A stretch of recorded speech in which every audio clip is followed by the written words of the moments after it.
Hi friends, నమస్తే. Welcome to ఇల్లు ఇల్లాలు. నేను బిందు. సో సంక్రాంతి వస్తుంది కదండి. సో సంక్రాంతికి మనకి ముందుగా గుర్తొచ్చే పిండి వంటకం అరిసెలు అన్నమాట. ఈ అరిసెల్ని పర్ఫెక్ట్గా సరైన కొలతలతో కనుక మీరు చేసినట్లయితే చాలా సులువుగా ఈజీగా ఎలాంటి వారైనా ప్రిపేర్ చేసేయచ్చు. అంత ఈజీగా ఉంటాయి. కాకపోతే నేను చెప్పే చిన్న చిన్న టిప్స్ని ఫాలో అయిపోయి వీడియోని చివరి వరకు స్కిప్ చేయకుండా చూసేయండి. ముందుగా మా ఛానల్ కనుక ఎవరైనా సబ్స్క్రైబ్ చేయకపోతే please subscribe to my channel. పక్కన ఉన్న బెల్ ఐకాన్ని క్లిక్ చేస్తే ఆల్ అనే నోటిఫికేషన్ని క్లిక్ చేసి మా వీడియో నోటిఫికేషన్ మీకు ఎప్పటికప్పుడు అందుతాయి. నేను ఇక్కడ రేషన్ బియ్యం తీసుకున్నానండి అరిసెలకి. రేషన్ బియ్యం అయితేనే మీకు పర్ఫెక్ట్గా ఉంటాయి అరిసెలు అనేవి. ఇవి కనుక మీకు అందుబాటులో లేకపోతే జనరల్గా మీరు యూజ్ చేసే రైస్ ఉంటుంది కదా, అవి పాత బియ్యం అయి ఉండాలి. అప్పుడే మీకు అరిసెలు పర్ఫెక్ట్గా ఉంటాయి. ఇవి శుభ్రంగా కడుక్కుని వీటిని 15 గంటల నుంచి 20 గంటల వరకు నానపెట్టాలి. అరిసెలకి మీరు బియ్యం ఎంత నానితే అంత మంచిదండి, అంత పర్ఫెక్ట్గా వస్తాయి అన్నమాట. సో ఇవి నానపెట్టిన తర్వాత ఒక 2-3 సార్లుగా వీటిని కడుక్కోవాలన్నమాట. పిండి పట్టించే ముందు వీటిని ఇంకొక 2 సార్లు కడుక్కున్న తర్వాత మీరు దీన్ని వడకట్టుకుని మీకు దగ్గరలో అందుబాటులో ఉంటే కనుక పిండి మిల్లో పట్టించుకోవచ్చు, లేదంటే మిక్సీలో గ్రైండ్ చేసుకోవచ్చు. పిండి అంతా కూడా ఇలా పట్టించుకున్న తర్వాత దీన్ని జల్లించుకుని ఈ పిండిని అదిం పెట్టుకోవాలండి. పిండి అనేది ఆరిపోకుండా చూసుకోవాలి. కొద్దిగా తడిగా ఉండాలి మనం పాకం పెట్టుకునేంత వరకు. ఇక్కడ నేను పాకానికి ముద్ద బెల్లం తీసుకున్నాను. మనకి మార్కెట్లో దొరుకుతూ ఉంటుంది. అరిసెలకి స్పెషల్గా బెల్లం అమ్ముతుంటారు కదా, సో దీన్ని తురుముకుని పెట్టుకోవాలి. ఇక్కడ నేను బెల్లం 750 గ్రాములు తీసుకున్నానండి కేజీ బియ్యానికి. ఒక దళసరి గిన్నెలో పాకాన్ని పెట్టుకోవాలి. ఇందులోకి 1/2 కప్పు వాటర్ని పోసుకోవాలి. వాటర్ ఎక్కువైతే మీకు పాకం అనేది టైం ఎక్కువ పడుతుంది.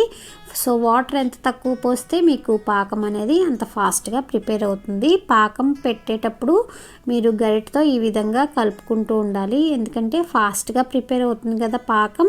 2-3 సార్లుగా మీరు చెక్ చేసుకోవాలి. మీకు అరిసెలు కన్సిస్టెన్సీ, అరిసెలు అనేవి మీకు సాఫ్ట్గా కావాలనుకుంటే పాకం అనేది పర్ఫెక్ట్గా నేను చూపించే విధంగా ఇలా నీళ్ళల్లో చెక్ చేసినప్పుడు ఈ విధంగా ముద్దగా వచ్చి మీకు పాకం ఎటంటే అటు మౌల్డ్ అయ్యే విధంగా ఉండాలన్నమాట. అప్పుడు మీకు అరిసెలు అనేవి స్వీట్ షాప్ స్టైల్లో లాగా చాలా పర్ఫెక్ట్గా వస్తాయి. సో చూస్తున్నారు కదా, ఈ విధంగా ఉంటే మీకు అరిసెలు సాఫ్ట్గా ఉంటాయి, పైన క్రిస్పీగా కూడా ఉంటాయి. ఇందులోకి 2 స్పూన్ల నెయ్యి వేసుకుని అలాగే వేయించి పక్కన పెట్టుకున్న నువ్వుల్ని కూడా ఇందులోనే వేసి కలుపుకోవాలి. ఇవి వద్దనుకుంటే మీరు స్కిప్ చేయొచ్చు నువ్వుల్ని. ఇందులో 1 స్పూన్ యాలకుల పొడి వేసేసుకోవాలి. స్టవ్ ఆఫ్ చేసేసుకుని ఇందులోకి మనం జల్లించి పక్కన పెట్టుకున్న బియ్యం పిండిని ఇందులో వేసుకుంటూ ఈ విధంగా కలుపుకోవాలి. ఇది కలుపుకునేటప్పుడు కూడా మీకు ఉండలు లేకుండా కలపాలన్నమాట ఈవెన్గా. ఇందులో మీకు ఈ ప్రాసెస్లో ఇంకొక మనిషి మీకు తోడుగా ఉంటే, ఒకళ్ళు పిండి వేస్తూ ఉంటే ఒకళ్ళు కలుపుకుంటూ ఉండొచ్చు.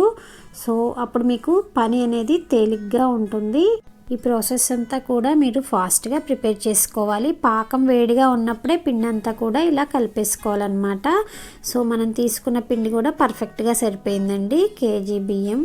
ఇందులోకి కొద్దిగా 2 స్పూన్ల నెయ్యి వేసేసుకుని దీన్ని ఈ విధంగా కన్సిస్టెన్సీ అనేది మీకు ఇలా గిన్నెకి అతుక్కోకుండా ఉండి మీకు కన్సిస్టెన్సీలా ముద్దగా ఉండాలన్నమాట. సో అప్పుడు మీకు అరిసెలు అనేవి విరిగిపోకుండా పర్ఫెక్ట్గా వస్తాయి. అరిసెల్ని ప్రిపేర్ చేసుకోవడం కోసం ఇలా ఏదైనా పాలిథిన్ పేపర్ని తీసుకుని దాని మీద నెయ్యి అప్లై చేసుకుని మీరు సైజుని బట్టి ముద్దను తీసుకుని ఇలా చేత్తో ప్రెస్ చేసుకోవాలి.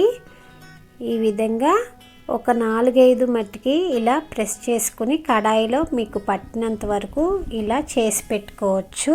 ఇక్కడ నేను నేతి అరిసెలు చేస్తాను కాబట్టి పూర్తిగా నెయ్యి కాకుండా సగం నెయ్యి అలాగే సగం రిఫైండ్ ఆయిల్ వేసుకుని నూనెని కాగనివ్వాలి. నూనెని మీడియం ఫ్లేమ్లో కాగనిచ్చి ఇప్పుడు మనం చేసి పెట్టుకున్నవి ఒక్కొక్కటిగా ఇందులో వేసుకోవాలి. ఫ్లేమ్ మట్టికి మీడియం ఫ్లేమ్లోనే ఉండనివ్వాలండి. మరి హై ఫ్లేమ్లో పెడితే మీకు అరిసెలు అనేవి పైన కలర్ చేంజ్ అవుతుంది. సో ఈ విధంగా మీడియం ఫ్లేమ్లో ఈ విధంగా అరిసెలు వేయగానే మనకి ఇలా పొంగాలన్నమాట. ఇలా పొంగితే మీకు అరిసెలు అనేవి పర్ఫెక్ట్గా వస్తాయి. వీటిని గోల్డెన్ బ్రౌన్ వచ్చేంత వరకు ఫ్రై చేసుకోవాలి. వీటిని మీడియం ఫ్లేమ్లోనే పెట్టాలండి. హై ఫ్లేమ్లో పెడితే మట్టుకి మీకు కలర్ అనేది తొందరగా చేంజ్ అయిపోతుంది, త్వరగా మాడిపోతాయి అన్నమాట. ఇవి ఎక్కువ టైం కూడా తీసుకోవు వేగడానికి. సో మీడియం ఫ్లేమ్లోనే పెట్టుకుంటూ వేయించుకోవాలి. ఇలా చూసారు కదా, మంచిగా గోల్డెన్ బ్రౌన్ వచ్చేంత వరకు వేసి ఇలా చెక్కపీట అనేది మీకు అవైలబుల్గా ఉంటుంది మార్కెట్లో. ఇలా చెక్కపీట మీద లైట్గా ప్రెస్ చేసుకోవాలి, మరీ గట్టిగా ప్రెస్ చేయకూడదు. ఇలా ప్రెస్ చేసి ఒక్కొక్కటిగా తీసుకోవాలి. సో ఇదే ప్రాసెస్లో మిగతావి కూడా వేసేసుకోవాలి. ఈ విధంగా మీడియం ఫ్లేమ్లో వేయించుకుంటే మీకు అన్నీ కూడా ఈవెన్గా ఫ్రై అవుతూ వస్తాయి అన్నమాట. సో చూస్తున్నారు కదా, అన్నీ కూడా ఇదే విధంగా నూనెలో వేయగానే పొంగుతూ రావాలి. అప్పుడే మీకు అరిసెలు అనేవి పర్ఫెక్ట్గా ఉంటాయి. అలాగే వీటి కలర్ కూడా మంచి గోల్డెన్ బ్రౌన్ కలర్లో ఉంటాయన్నమాట. సో అన్నీ కూడా ఇదే విధంగా ఫ్రై చేసుకోవాలి. మీకు అలవాటు ఉంటే కనుక ఇలా మీరు అన్నీ కనుక ఫ్రై అయిపోతే ఇలా ఒక్కసారే 3-4 కూడా తీసుకుని ఇలా అప్పకలతో ప్రెస్ చేసుకుని అలాగే చెక్కపీటల మీద లైట్గా ప్రెస్ చేసుకుంటే ఎక్సెస్ ఆయిల్ అంతా కూడా ఈ విధంగా ఉండదన్నమాట ప్రెస్ చేసుకుంటే.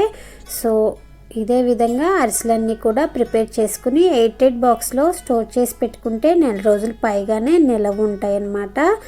ఇదే విధంగా మీరు మీ ఇంట్లో ట్రై చేసి మీ ఫీడ్బ్యాక్ని కామెంట్ బాక్స్లో షేర్ చేసుకోండి. ఈ వీడియో కనుక మీకు నచ్చినట్లయితే లైక్ చేయండి, షేర్ చేయండి, సబ్స్క్రైబ్ చేయండి. Thanks for watching.